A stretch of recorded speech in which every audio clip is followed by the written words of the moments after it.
Hello students.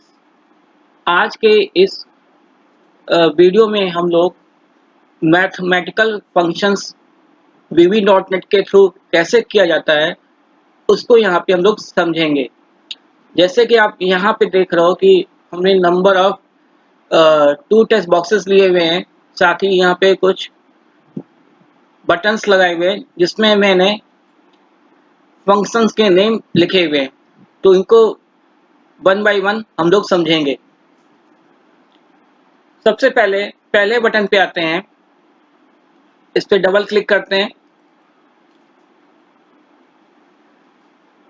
इसमें आप देख रहे हो कि यहाँ पे एक मैथ क्लास यूज की गई है जिसके अंदर SQRT एक फंक्शंस यूज हो रहा है। उसके अंदर हमने एक parameter test box one dot text pass किया हुआ है, यानी कि अब हम टेस्ट बॉक्स वन में जो भी वैल्यू देंगे उसका स्क्वायर रूट हमारा टेस्ट बॉक्स टू में डिस्प्ले होके आ जाएगा। इसको समझने के लिए सबसे पहले F5 करेंगे।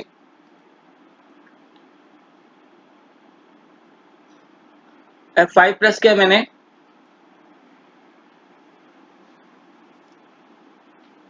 F5 प्रेस करने के बाद यहाँ पे मैंने एक वैल्यू पास कर दी और जैसे इस बटन पे क्लिक करेंगे, क्लिक करने पे हमारा स्क्वायर रूट निकल के आ जाएगा।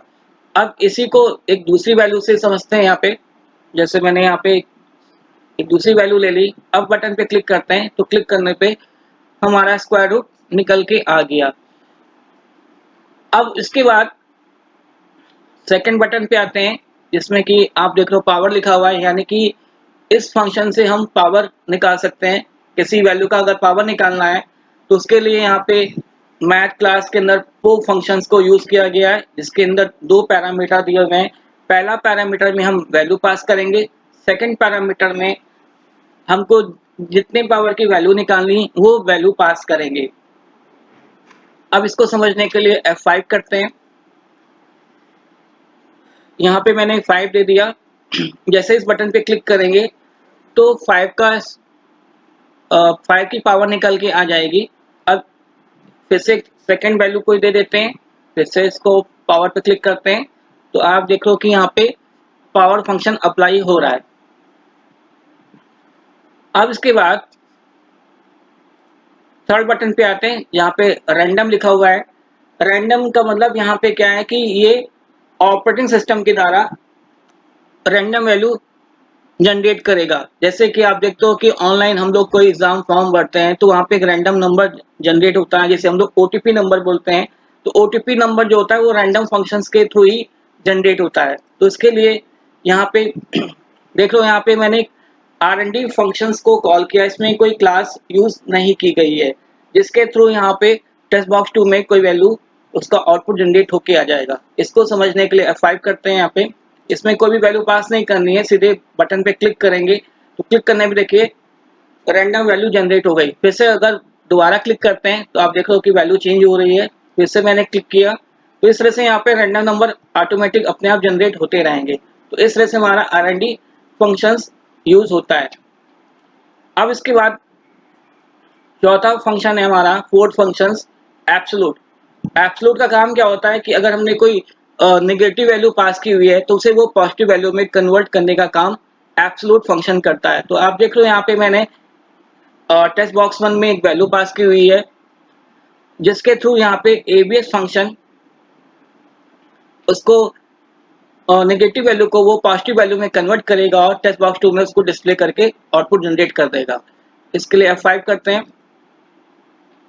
यहाँ पे मैंने कोई नेगेटिव वैल्यू पास कर दी, एब्सोल्यूट पे क्लिक किया, क्लिक करने पे देखिए पॉजिटिव वैल्यू कन्वर्ट हो गई।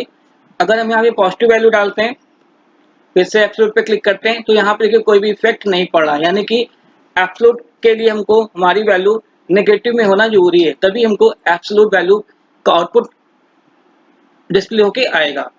अब अगला फंक्शन जो है हमारा सीलिंग। सीलिंग का मतलब क्या होता है कि अगर हम किसी वैल्यू का आगे की नियरेस्ट वैल्यू क्या हो सकती है वो मालूम करना है तो उसके लिए सीलिंग फंक्शंस को यूज करेंगे। तो यहाँ पे आप देख रहे हो कि मैथ क्लास के अंदर सीलिंग फंक्शंस के थ्रू टेस्ट बॉक्स वन में हम वैल्यू पास करेंगे तो उसकी जो भी नियरेस्ट आगे की जो भी वैल्यू होगी वो डिस्प्ले होके आ जाएगी।